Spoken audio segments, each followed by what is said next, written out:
pride and arrogance, that's a recipe for disaster. Combining brains with self-interest is a recipe for disaster.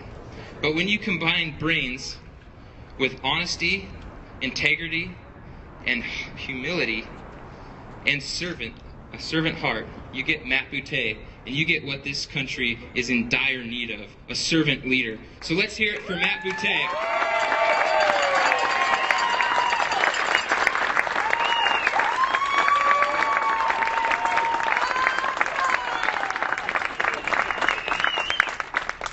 My name is Matt Boutte, and I'm here today because I want to represent you and the rest of the Central Coast in Congress.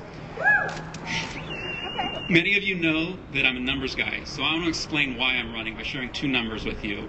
The first is 2024, and the second is 2036.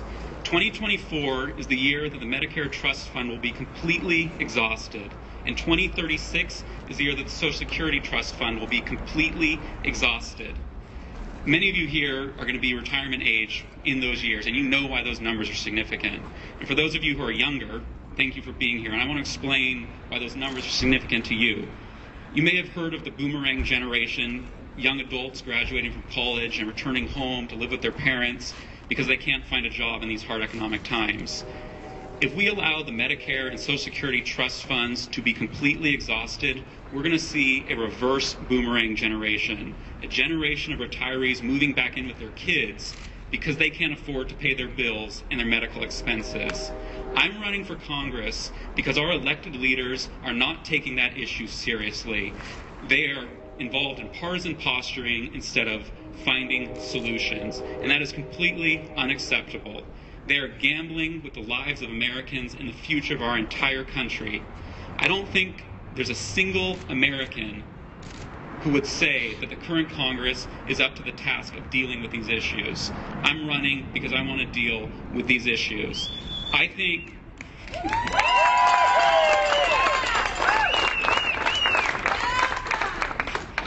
we can come up with a solution that protects the most vulnerable in society and does not compromise the national security of the United States. But that will not be true forever. We will reach a point where we've waited too long and we don't have enough options left. We'll be backed into a corner, we'll have our hands tied, and any decisions we'll be able to make then will have dramatic impacts on the poor, the sick, the elderly, and the national security of the United States.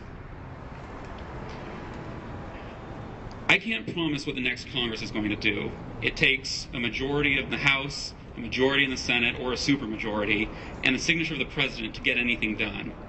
But I can make promises about how I will conduct myself, both in this campaign and in office if elected. Two of my promises are to run a substantive campaign and to say what needs to be said instead of what some focus group says voters want to hear.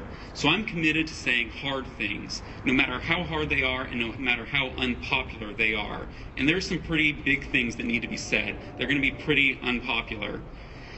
As much as people have been complaining about the deficits of the last decade, the unfunded obligations of the federal government in programs like Social Security and Medicare dwarf those deficits. The United States is not immune from the problems that we're seeing in countries like Greece. In fact, we're headed directly that direction. We need to change course. We need to talk about the big stuff. We need to talk about the sacred cows and the third rails. We need to talk about the 5 largest areas of the federal budget: taxes, defense, Social Security, Medicare, and Medicaid. I know none of those things are popular to talk about, but that's what needs to be done. I'm committed to talking about them no matter how unpopular it is.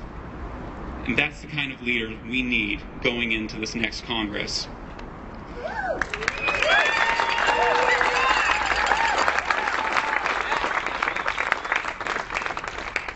I think any American who is honest with himself will admit that dealing with these problems is going to require sacrifice.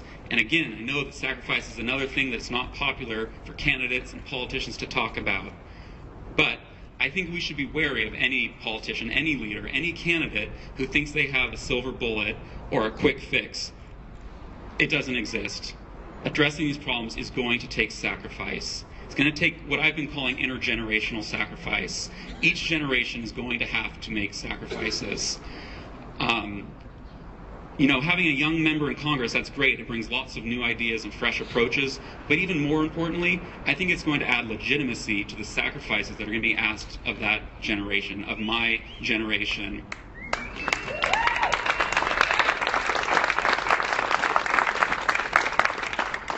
I think a good example is Social Security. My generation can make the sacrifice of working a few more years before becoming eligible. Those currently in the midst of their career can make the sacrifice of accepting a higher payroll cap. The current one is regressive. Those currently on Social Security can accept more modest cost of living adjustments. Everyone will have to sacrifice, but everyone will benefit. Social Security will be protected for those who are currently on it and preserved for future generations. The longer we wait, the fewer options like this we have. These kinds of solutions are the path forward. They are the types of answers to the big problems our country is facing today.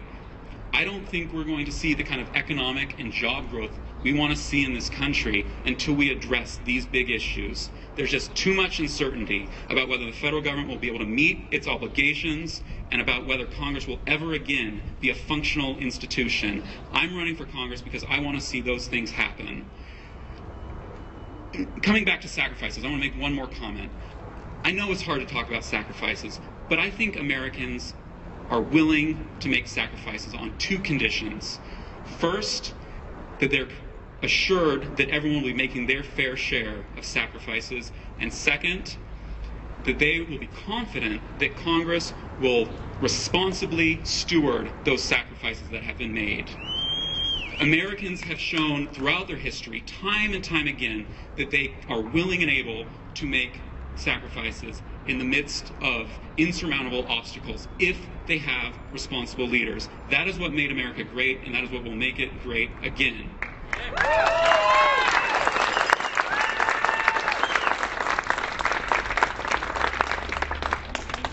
In our campaign, we've already run into the political establishment here on the Central Coast, and they're not happy with what we're doing, and they're not happy because they're afraid. And let me tell you why they're afraid.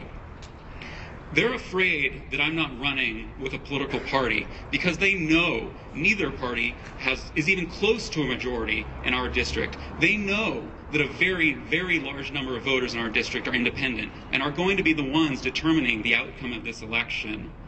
They're also afraid that I'm not running with party affiliation because of our new primary system. They know, because it's an open primary system, that anyone dissatisfied with either of the parties can vote for any candidate they like. And they're going to be looking for an acceptable alternative. And I'm telling you, I'm that alternative.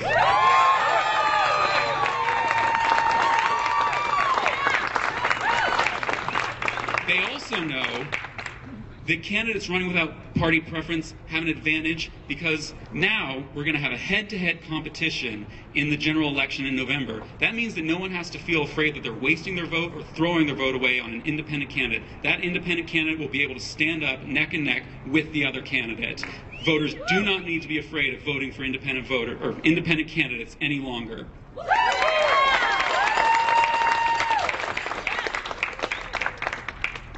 They're also afraid that they can't put a label on me. They can't put me in a box. They can't relegate me to a corner. And so what they do is they call me a fence sitter and wishy-washy. But I'm telling you, there is nothing wishy-washy about saying we need to touch some third rails in America.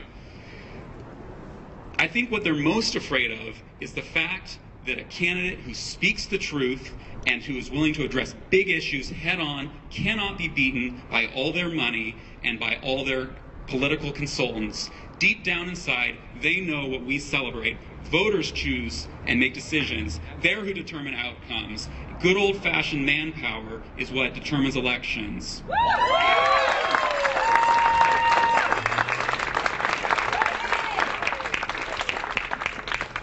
That manpower, people like you, is what's going to beat big money and big politics in this campaign. That's what we're going out to do. They're telling us I'm too young, I'm too inexperienced. But you know what? They know the Founding Fathers made a conscious decision that at 25, a citizen is old enough to be able to represent their fellow citizens, and they know that there is an elitist assumption in their assertion. There is no political class in America. Any person chosen by their fellow citizens to represent them is qualified to represent them in the House of Representatives.